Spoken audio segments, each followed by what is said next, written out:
Well, hello there. And welcome to day 132 of A Film a Day with me, Jordan Woodley. And I am now midweek on the producer Helen's selections for me. Today, delving into another partially curated theme by Helen, which of course is the musical genre, with the 2002 adaptation of the stage show Chicago. It's funny, really. I think what I've learned from, of course, all the musicals I've been watching over the course of this year, whether that's specifically adaptations of stage musicals, whether it's Disney musicals, or whether it's whatever Dancer in the Dark is. I think I'm starting to get a picture of what kind of musicals really appeal to me, or at least a theme within the kinds of musicals. So, thinking about, Soul, which of course was an early video I made, Princess and the Frog, which of course was only last week. I think the jazz-inflected style really, that kind of musical really does appeal to me. Thinking about going back to the kinds of musicals that I liked even before doing this series, or before I'd really sort of tried to take an active interest and develop my knowledge of the musical genre, I would often say that my favourite musical is a Moulin Rouge. And even though Moulin Rouge is a blend of different styles and subgenres within the musical, I do think it has that same poppy jazz inflection to it. The glitz and the flash that, I don't know, put a musicality into the film even when music isn't playing. And I think it definitely takes a cue, even though they were released around the same time, they clearly are both influenced by the same core idea of musicals. And so, it really does have this energy to it, and it really does understand what appeals within the stage musical, and yet how to maintain that, and yet how to also be cinematic. I mean, this is a musical that really plays with that sense of stage and the transition between a drama, essentially, a more conventional drama narrative, and then the performative show style of being on stage, to the point where anytime they would sing a song, it would almost feel like you're watching a stage performance with a little bit more style and cinematography put to it. But I think that really works. I think it tips its hat to its source, to where it comes from, and yet something about it feels fresh and really gives it an identity outside of stage. I mean, I've often been accused of liking stage adaptations because they have, again, it appeals to my sense of theatre, but I think within that, I appreciate when a film knows how to keep its stage roots whilst also finding ways to explore a more filmic language. And this definitely does that. I mean, was it yesterday how I was saying that isn't it terrible when the film I watched yesterday goes out my head? What did I watch yesterday?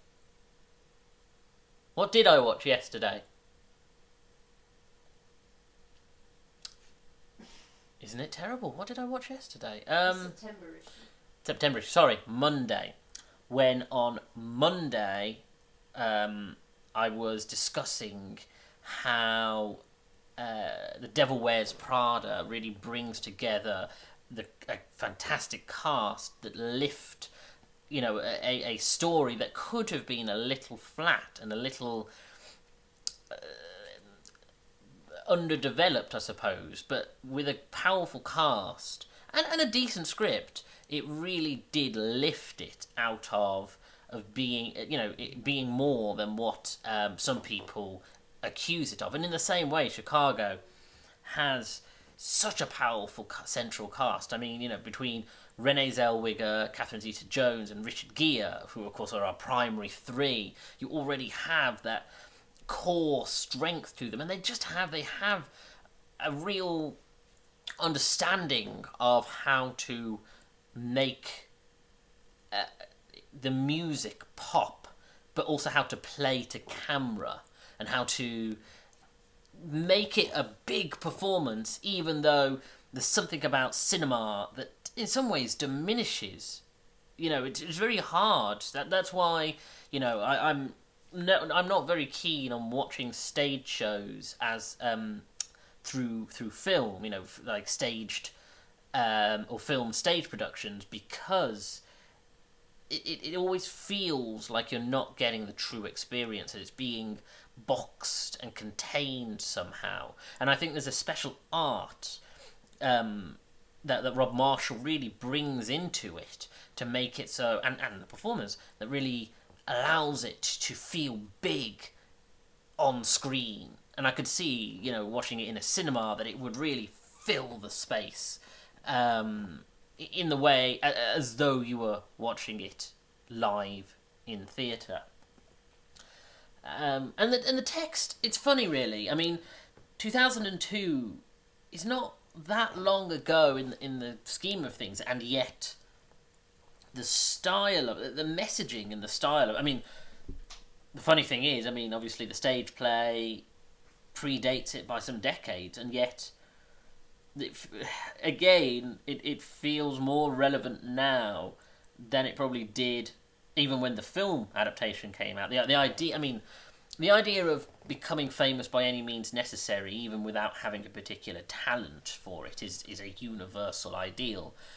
And yet, of course, in the sort of post-Kardashian, the post Geordie Shore, that kind of culture of people doing whatever they can to be famous without the work that traditionally people put into, being actors, being singers, the idea of people thinking, okay, as long as I can remain within the press in some respect, that's really where I will be a success and people will love me. And of course, that goes all the way back to again, it goes back to the 1930s, and it goes to performers like the character Renee Zellweger is sort of, I think, stylistically is trying to imitate, which is I am terrible today. Marilyn Monroe. There's something there. I don't think it's entirely alone in that, but again, the Marilyn Monroe idea of someone who, though Marilyn Monroe was a famous singer and actress, there is something about her where people were more interested in her life outside of her talent, and I think obviously that has continued till the present day. But the idea that someone would expose their private life to the press in order to remain relevant feels so prevalent to now. It feels so true in possibly what could be a universal sense. Perhaps it's a 20th century idea that will continue now indefinitely. And again, there is this really interesting feminist narrative, the idea of these two women who will fight tooth and nail to hurt each other, even though they have very similar goals, and yet only one of them can really get the attention she needs to achieve that goal, and the attention of a man, obviously being Richard Gere's character, having to sort of step on the other or undermine the other some way. And it's only when they both work together and they're both free, that they really are their best selves. And that narrative is a really strong one, and I think that's, again, it makes it an engaging and universal story. And the songs are great. The songs are genuinely great. I mean, I've already at the beginning talked about the musicality of it, but the actual performances and the songs are really quite catchy. And again, as I say, all of the actors, John C. Reilly, Queen Latifah, all of them, all the musical numbers have a certain apologies, but pizzazz is the word that keeps coming into my mind about it. And again, not all musicals, I think, can achieve that. I think sometimes you have a musical that people like, but they don't necessarily remember the individual songs. I remember that was accused of The Greatest Showman, which admittedly is a film I haven't seen, but the accusation was that none of the songs are that memorable, and yet people love the film. And then the songs did start to develop identities, but that was an accusation made at the time, and of course that has a link to Bill Condon. And again, it really shows the re-emergence of the musical at that time, between this and Moulin Rouge, really that desire to have a music, a musical subgenre, re-emerge at a time when, after a brief gap from the popular musical. And it's tempting to say we're almost at that point again. I mean, like I said, I've already mentioned The Greatest Showman. And of course, we're now seeing these live-action Disney musicals, but I have other feelings on those. And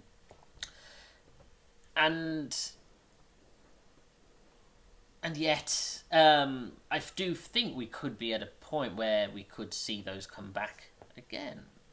Again, it's been that cycle thing where we've seen them rested for a time, and it would be good to see that style brought in a new and fresh way, but time will tell. But I do think this is a great film. I mean, this is an multiple Academy Award winner, including Best Picture, so it's not any question that this is a great film, but I genuinely enjoyed this personally. I think this is one of the better musicals that I've seen throughout all of the videos that I've made so far. But yeah, really, really fun, good sit. Anyway, thank you for joining me. If you like this video, please hit the like button, comment on the video, subscribe to the channel, check out the long list of other videos. Of course, I have an entire musicals playlist, which I think makes up a quarter of my content. And please do check me out on Twitter at Jordan_Woodley, where I'm always tweeting about TV series and movies and news and trailers and funny videos. And of course, links to the videos as they go up. Thank you for joining me. Take care.